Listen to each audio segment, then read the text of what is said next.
Hopefully you're all well aware by now of what the Beatsource DJ Exclusives program is. If you aren't, I already made an explainer video which we'll link down below. In short though, it's a program whereby we've struck industry first deals with the major labels to make exclusive DJ edits, mashups and bootleg versions available on Beatsource fully licensed. This means the original artists and labels get paid, and so do the DJs and producers who create those special versions, and you get to stream them in your DJ software, on your hardware, and you can even add them to your Beatsource locker for offline playback. In our latest exciting update, we've even collaborated with the Club Killers record pool, so you can now find edits and remixes from Club Killers right inside Beatsource. And we have a collection of the best DJ City edits from the past 20 years too, many of which are no longer available on DJ City itself. With this video, I'm starting a new series called Inside the Edit. In this series, I'll be talking with some of the DJs and producers who are part of the DJ Exclusives program, diving deeper into their influences, methods and journeys, what's brought them to the point where they are today. And for the first episode, I thought it would be awesome to kick things off with Trayze from Washington DC, who's been part of the DJ City and Beatsource family for many years.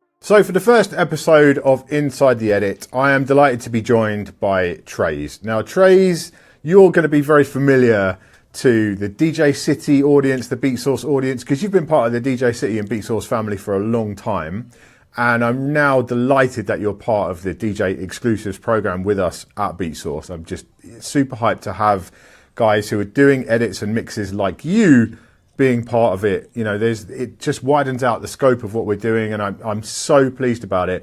Can you tell us a little bit about yourself as a DJ? Like, what kind of DJ would you describe yourself as? Do you have a style? Like, what would you call what you do as a DJ? You know, I think I'm the classic example of the open format DJ. That's how I would describe myself.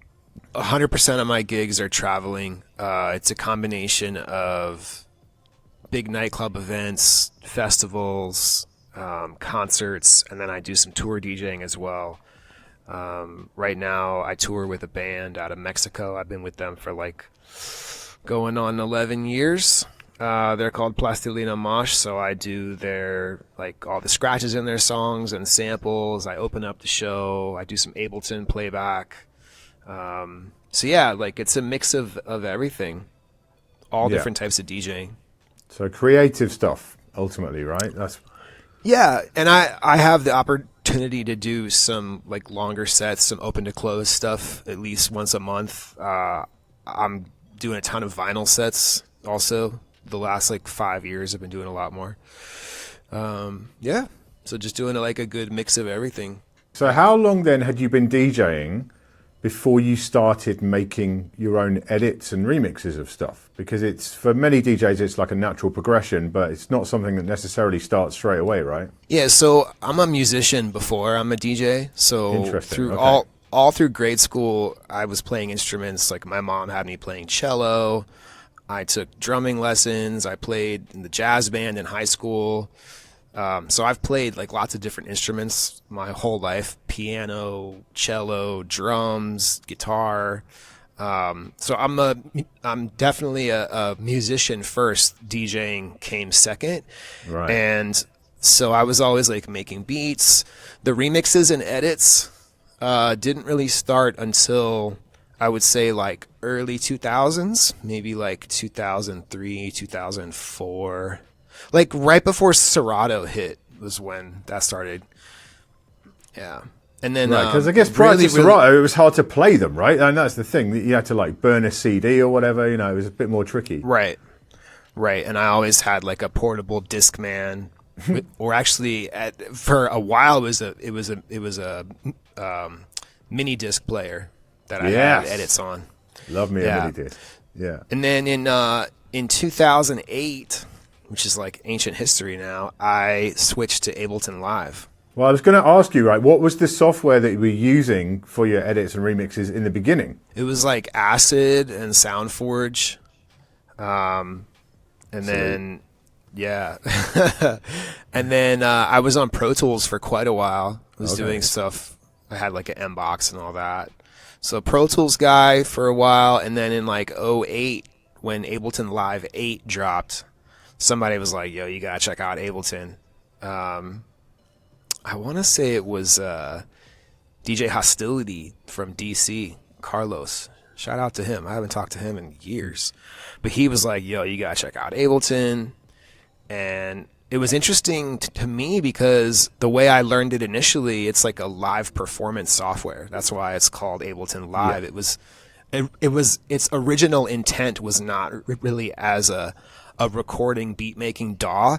It was a creating musicians tool that could be easily transferred into the live world at shows, and then it evolved into being a really powerful studio tool as well. So are you still on Ableton today? Yeah, Live 12. Yeah, I'm on Live 12, the Stem latest. separation coming soon, right? Are you on the beta version of that yet? Yes, I'm using the beta. It's great. Stem separation is great. I haven't done a side-by-side with the quality of the separation I'm currently using, but it's great. I'm using the HQ HD high quality mode. Okay, I've yet to try that, so I'm going to give that a try quite soon. I didn't get that beta installed at the moment. Now, you mentioned one other DJ there. What other editors and remixers kind of inspired you when you first started doing edits? Definitely like the Shep Pettibone, Larry Levan, Masters at Work, that kind of. Okay, so you're going way back kind of for era. that kind of stuff. Yeah okay. Yeah, because those guys always had like the crazy versions of songs.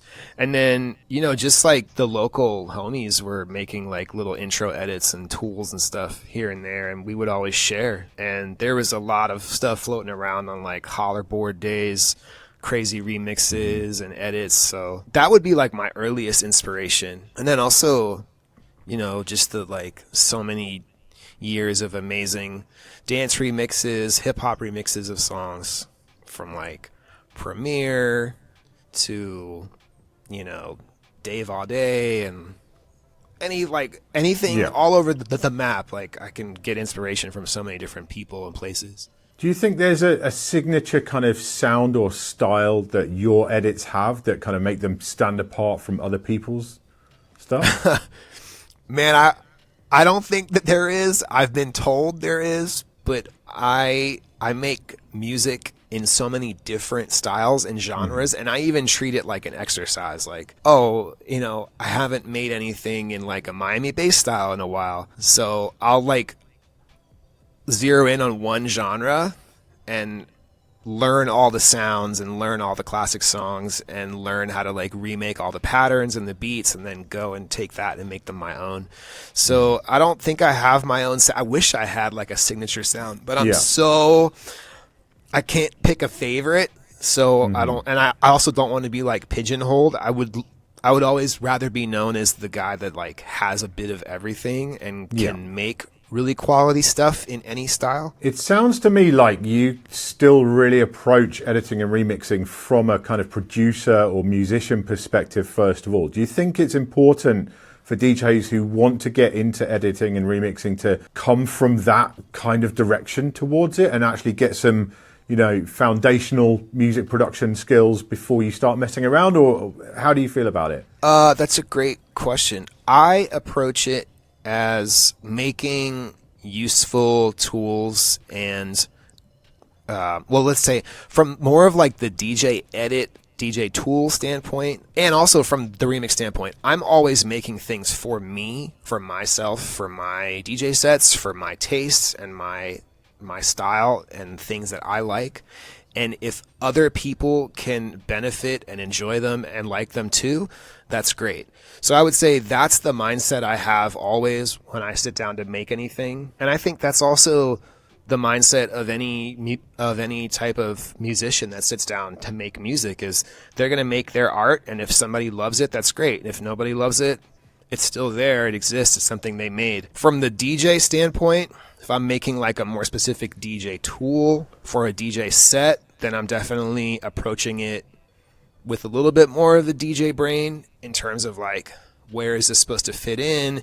Is this a specific tool, like a transition or like a segue, or it's a sample flip that I'm going to use in this part of my set? So definitely a lot goes into it, but I DJ so many different parties and different events, and I have so much different music that I always have to keep myself up with like the latest songs and the latest types of edits and tools. So I'm always making stuff. So you talked about, there was kind of a local scene with DJs trading edits and remixes with each other, but how did you really start to get other DJs to play your stuff? I mean, you've had edits and stuff on DJ City for a long time, but like, what was the kind of that thing where you started to break through and people started to know your name as an editor or a remixer? And also, follow-up question to that, who's the DJ you were most excited when you first saw them playing your stuff? DJ that probably got me most excited for playing my stuff would be Jazzy Jeff. Right, yeah.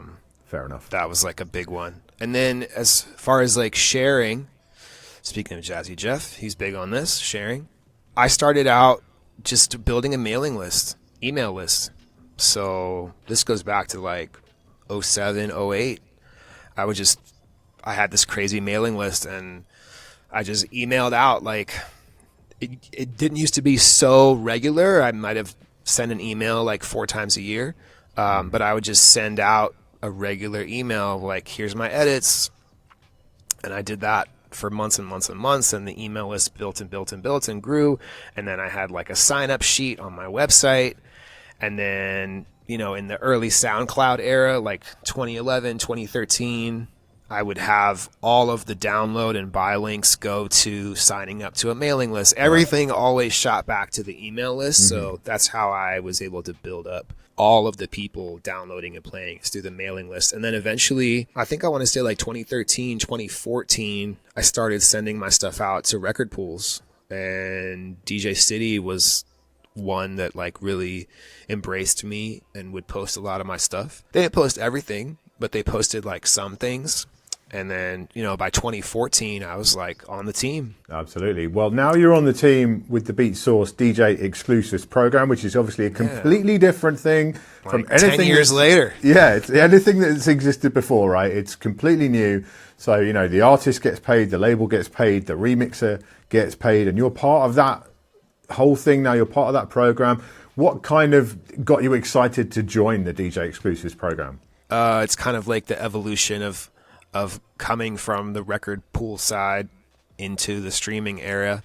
It's another way to get my music out to the masses on a much larger scale. And, there's the possibility of getting on the radar of the labels and having my music officially stamped as an official remix. So there's a lot of different benefits to it. And also, too, it's another part of being in the evolution of DJing.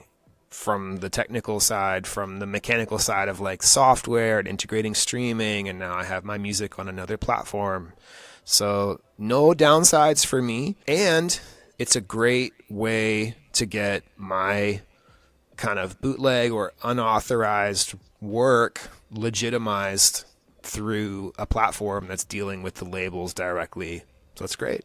Yeah, ultimately you just want to get your music heard, right? That's the main thing. That's really what it's all about. I want to have as many people hearing my stuff as possible. So definitely happy time for that.